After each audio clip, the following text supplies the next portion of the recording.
Hi, I'm Dan Schmitt. I do a motorcycle racing TV show, Team Chicago Challenge. My email is teamdan45@gmail.com. My website is teamchicago.tv. I'm at MCC, which is in Villa Park, Illinois. Route 83 is about a half mile east of here. We're right on St. Charles Road.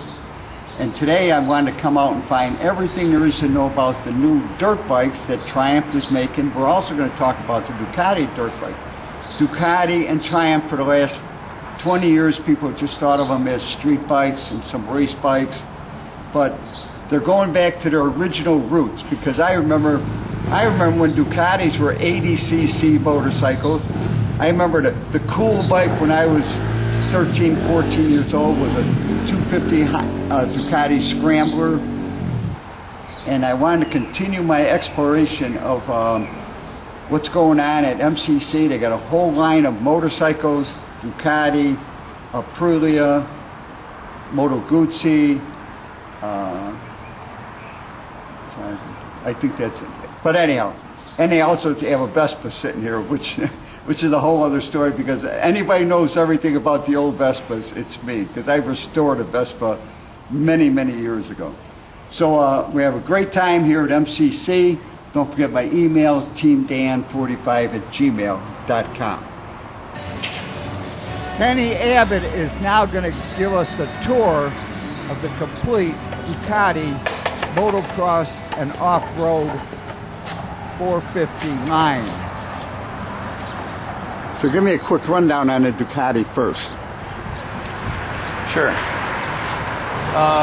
The Ducati 450 Desmo EDX is a version of their 450 Supercross bike that they're running. Ferrandis ran it in Supercross this year. They're going to run it in the outdoor motocross season that's just starting up now. This is the sort of toned down trail version, right? Enduro version. There's a EDS model that's also going to be street legal. A little bit harder to get. We sold that already. We've got some more coming in. But this is Ducati's foray into the motocross, supercross market with the 450. It's as you would expect, it's high end. Already comes with all the parts you want on it, and everything. So the enduro one would come with the lights, and you'll be able to get a license plate, and you'll be able to ride it on the street. The S version, yeah. So this is the enduro. This is the X, and the S will have the lights, turn signals, and a license plate holder. The 450 MX has the Desmo motor, so it's a step up from this model. Right. That's what they're running in Supercross. That's what Ferrandis is running in. He was pretty consistent, top 10 finisher, top 10 in points. So they've proved that they can build a good bike.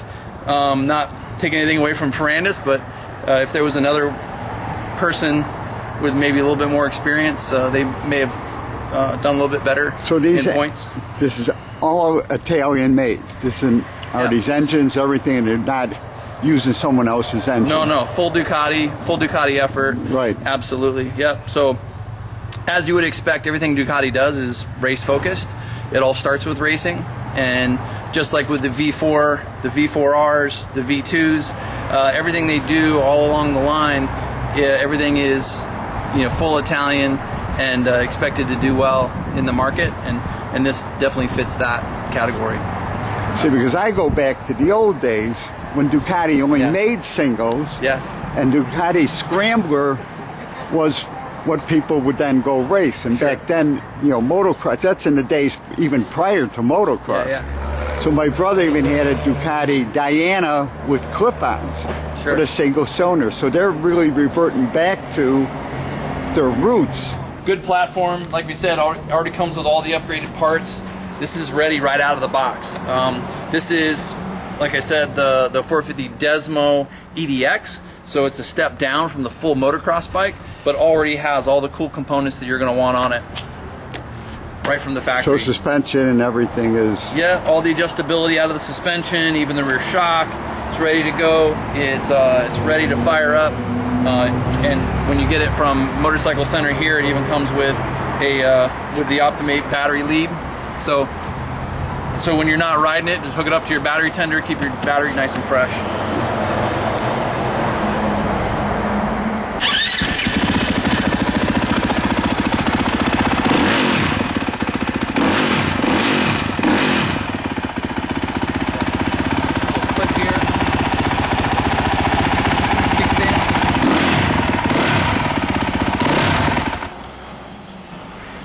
notice on here too, with the electronics, they're actually giving you some different electrical modes too. Yeah, that's a whole new ballpark that I'm not even that familiar with. So it's kind of cool, you know. Motocross bike was a motocross bike, right? You know, back when we started riding in the 80s, started racing in the 90s. You know, if we wanted to change how the motorcycle worked, we were taking the carburetor out and changing the needle clips and changing the pilot jets or the main jets or something. And the pipe and the whole thing, right? So this is actually coming out ready to go. So a couple different electronic modes where you can literally switch on the fly. You know, like I said, for street bikes that was one thing, but motocross bikes, it was a motocross bike. You just go ride it. Right. So having a couple different modes of electronics right out of the box is kind of cool. It is. And for a guy who wants to just go trail riding, he can change his mode depending on where he's in the woods. You know, if he's in a sand pit area, he can change.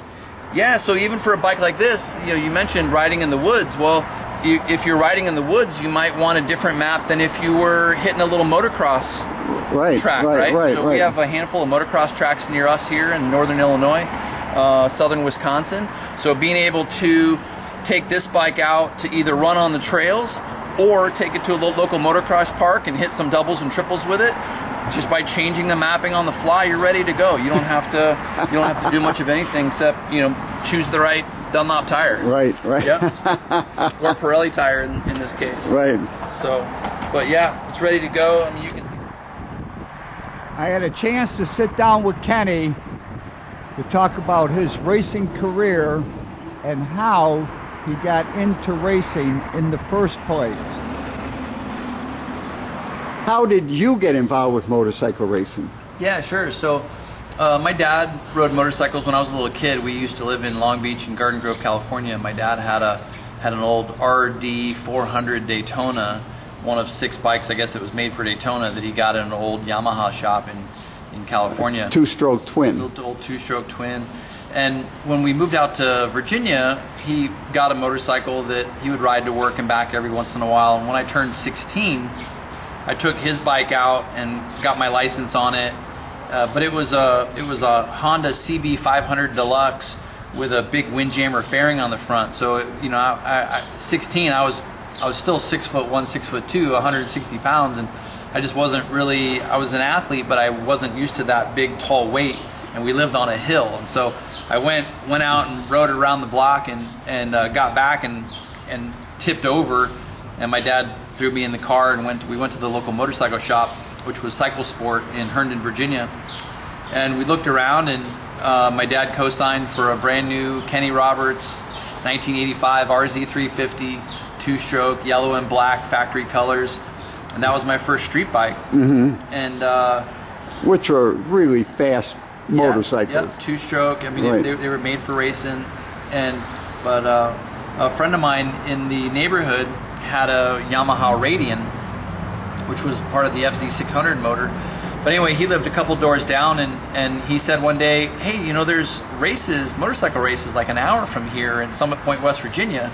We should go up there. Oh, really? So Summit Point was the first racetrack you went to? Yeah. I've raced many, many times at Summit Point. Yeah, so we thought, well, there was a lot of traffic on the main road near us, so we're like, let's get out early and just get up there into the mountains, and at that point you're up into the Blue Ridge Mountains and part of the Appalachia and you know it's 60 miles from Washington D.C. It's just a beautiful ride through Shenandoah Valley there, right? Through the Shenandoah Valley, along the Potomac and the Shenandoah rivers. It's just an incredible ride near Harper's Ferry, West Virginia. So we thought, let's just head out early. So we left at like 6 in the morning to beat all the traffic on a Saturday morning. Right. And we get up to West Virginia. It was about an hour. Should have been probably an hour and a half. But we got there in an hour, and we showed up at the front gate, and the guy says, oh, are you guys on the list? And we're like, oh, I don't know. So we give him our name. He's like, no, you're not on the list. I'll write you in. So okay. So he lets us in, and he says, do you know where everybody's meeting? We're like, no, we haven't been here before. So oh, okay, well, you go in here, and you go across the bridge, you go through the paddock, and you go to the cafe, and everyone will be at the cafe. Right. Okay. we didn't know at the time they were talking about corner workers. He thought we were corner working because who else would be there that early? That early? Oh, right. To be a volunteer, to right? Be a volunteer. Spectators don't show up at 7 in the morning. Right, right. When they don't race until 9, right? So. And you came on bikes, so they thought you could have been part of the club. Yeah. So they just assumed that we were. So we showed up, and we showed up at the corner worker meeting, and the Mid Atlantic Road Racing Club. They were a volunteer organization. One of the largest volunteer safety organizations in the country, yes. if not the world, minus some of the World Superbike and MotoGP stuff. But we would normally have 60 to 80 corner workers for a weekend, all volunteer. And so they were like, "Oh, are you guys here to corner work?" And we're like, "Sure." So they give us a T-shirt and a sweatshirt. They fed us breakfast, and they said, "Have you corner worked here before?" We said no. So they put us with a corner captain, and they took us out and showed us how to be a corner worker. So what corner did they put you in the first time? So the first day I worked in turn 1. Oh, okay. Turn 1, 2 at Summit, which is super fast. A lot of action down there. Yes, there is. The second day I worked in turn 5, which was a super tight left-hand hairpin that starts the carousel. Right, right. And so a lot of action that day as well. So they taught me how to do the flags and the radios and pickup and all this stuff all in 2 days. And the Mid-Atlantic Road Racing Club at the time, they also provided corner workers for Daytona Speedway, Pocono Cycle Jam, Road Atlanta, AMA Pro, the Loudon Classic, all these amazing races. So as a club, we would travel up and down the East Coast doing corner worker stuff. Well, we also learned that they had a road race program, a road racing school. And at the time, there were no track days. Right. You had promoter practice, so if you had a license, you could do a promoter practice before the weekend started. Right. And so that was the only way to get on the racetrack. So we're like, this is great. That sounds great. So my buddy and I, we signed up for the racing school. And you had the right bike to take the school. And we had a bike. Yep. So I put some brand new Metzlers on it, which was one of the only tires that fit that 18-inch motorcycle wheel. And we did a motorcycle school, and I got my CCS Championship Cup Series motorcycle license at Summit Point on a weekend in May, and the very next weekend was a Wiro weekend at Rockingham. I'm sure you used to run the old Rockingham races when we did endurance races and stuff like that. And so the very next weekend, Roebling Road. Roebling Road is down in near Savannah, Georgia, and Pooler. But Rockingham, North Carolina, we used to do. No, I never been there. Okay, so we used to do Wira national races at Rockingham. So the very next weekend, we packed up and we went to Rockingham, and we did a Wira race. So I got my Wira license the very next weekend. So here I am, an amateur with a T-shirt on, running both places, and did really well in all the lightweight classes that bike qualified in, and that was where my racing career started. And so anyway, I went on to race that, and FZR 400, FZR 600s, FZR 1000s. I did a lot of endurance racing. I was a hired gun for different motorcycle endurance teams, and So you ran both endurance series? You ran... Yeah, I ran the AMA CCS 3-hour endurance series with the AMA Pro Championship, and then that was we were on a 600, so I would use that same 600 in 600 Super Sport as a pro when I got my pro license.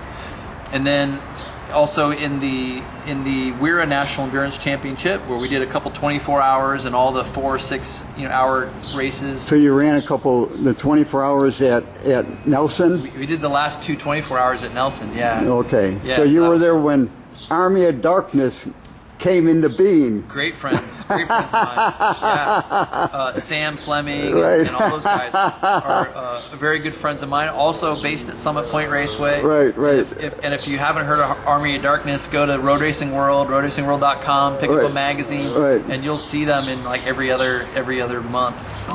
Let's look at a few Ducatis. So Ducati's lineup obviously has all the classics. You have the Monsters, which are 937 cc's now.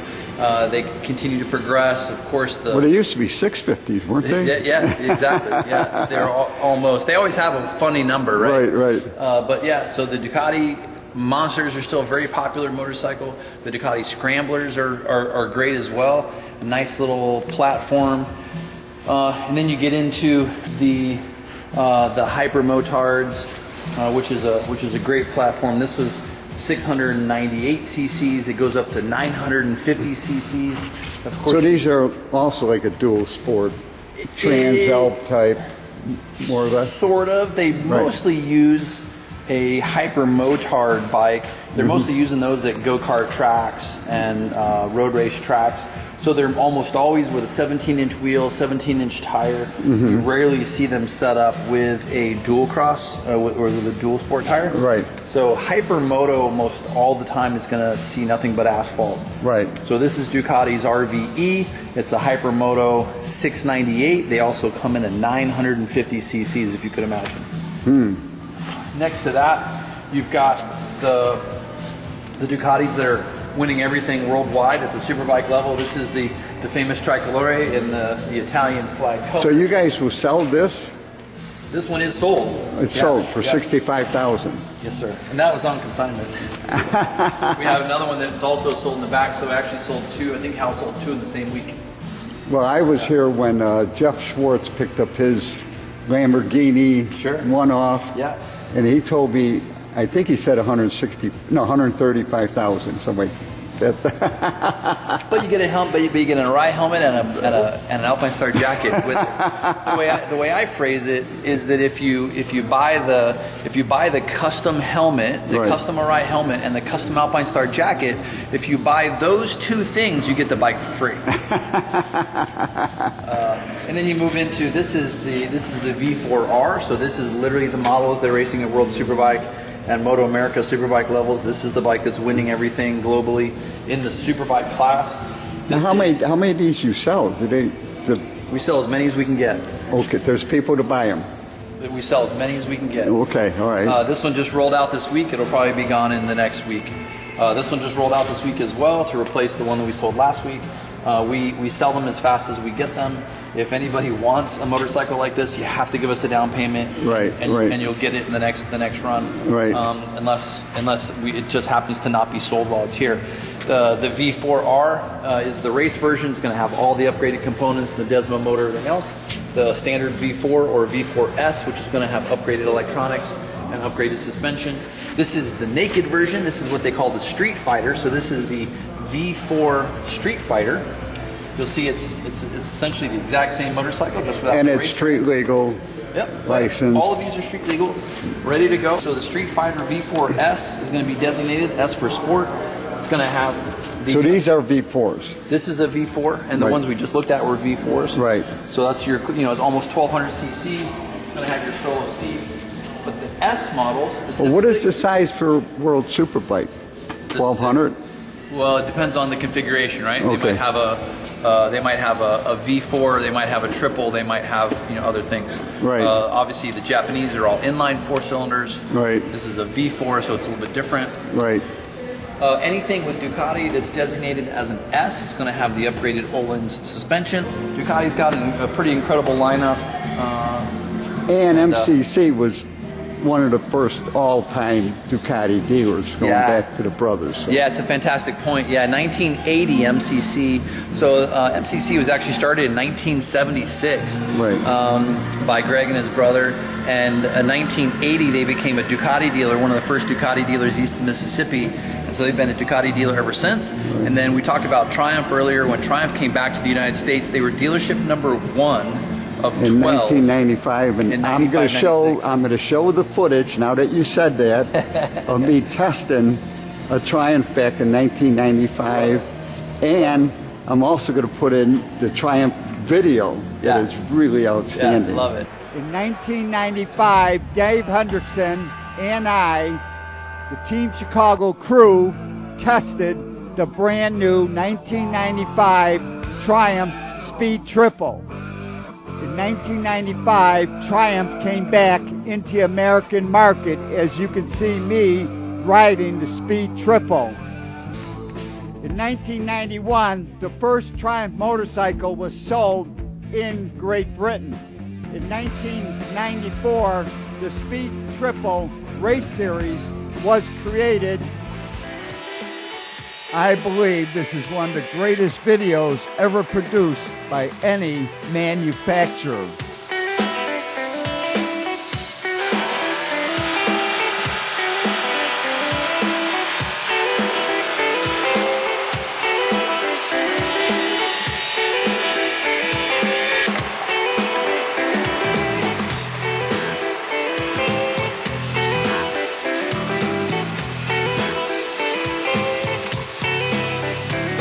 over 80% of all components are sourced from the UK. And modularity allows parts like these conrods to be designed to suit both 3- and 4-cylinder engines. They're machined from raw forging through to finished product. In fact, all other components of high integrity and high stress, like crankshaft, cylinder head, crankcase, camshaft and frame, are manufactured or machined here at Hinkley. 2 sophisticated machining lines using the latest CNC machine tooling enable the aluminium cylinder head and crankcase castings sourced in this country and made to Triumph's design and specification to be machined, drilled and tapped in a complex series of stages. Inbuilt porosity checks ensure the integrity of major castings. And advanced robotics perform programmed maneuvers to deburr crankcases.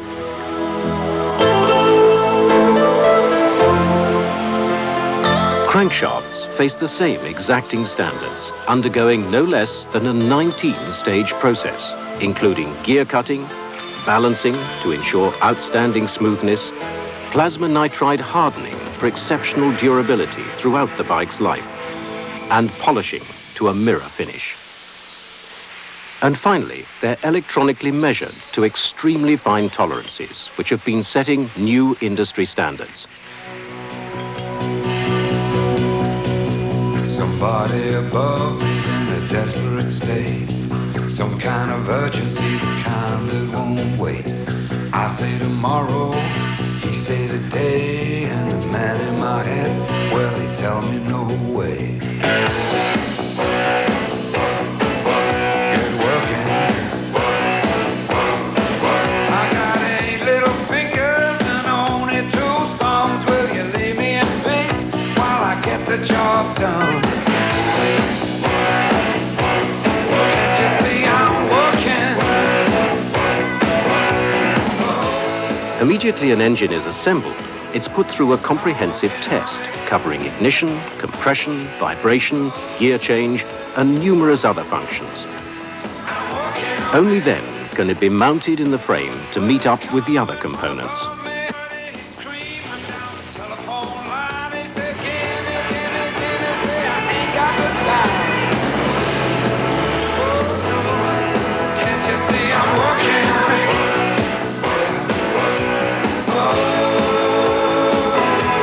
The sheer strength of any Triumph lies in its frame. The whole of the structure is manufactured in-house using micro-alloyed steel. Meanwhile, once the rear swinging arm has been manufactured, it's then machined on-site. Numerous other key components specific to the design of these bikes are also manufactured or machined here. Recognizing the importance of corrosion protection, the company installed their own plating plant at an early stage, so that many of the exterior fasteners can be zinc cobalt plated to a finish that in many cases far exceeds industry standards. And inside this purpose-built facility, the damage avoidance continues. An automated line powder coats engines, frames, cylinder heads, and a number of small covers and components to give tough protection in a variety of finishes. But when it comes to body paint, there are no substitutes for the human touch. Although the very latest technology is all around this purpose-built paint facility, it's the combination of craft skills that can produce the kind of superb high finish and detail across all the differing materials.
information on MCC Motorcycle Center in Villa Park, Illinois, it's teammcc.com, teammcc.com. And I want to thank Kenny Abbott for giving me a great tour as I learn about these new motorcycles. And join us at MCC, the Chicago Norton Owners Club's Vintage Motorcycle Show. It is on August 16th. It is free to the public. Come out and join us. I will be there. Come by and say hello. I'll have my Racing Triumph on display. That is on August 16th at MCC. To contact me, and I love to hear from my audience, it's teamdan45@gmail.com. And remember, you can always search on YouTube with Dan Schmitt Motorcycle Racing for great motorcycle racing action. Dan Schmitt Politics to learn what makes America great. And I highly encourage you to visit the World of Motorcycle Museum there in Winamac, Indiana, 4 miles south of North Judson on Indiana Highway 39. But give them a call first at 574-896-3172. It's a great trip, a great collection of motorcycles. You can pick up your Harleys and Yamahas at Kirstein Cycle Sales. If you want to pick up your copy of the Team Chicago History Package, go to Rich's Yamaha in Lockport, Illinois. But give them a call first at 815-838-8130. Their website is richesyamaha.com. Pick up your copy of the Team Chicago History Package. If you want to learn everything there is to know about motorcycles, there's nothing like going to a swap meet. Here's a few dates coming up. You got Woodstock, Illinois. Oregon, Illinois at the Rock Rivers Club Ground, Martinsville, Indiana, Shepherdsville, Kentucky. Remember, walneckswap.com, walneckswap.com.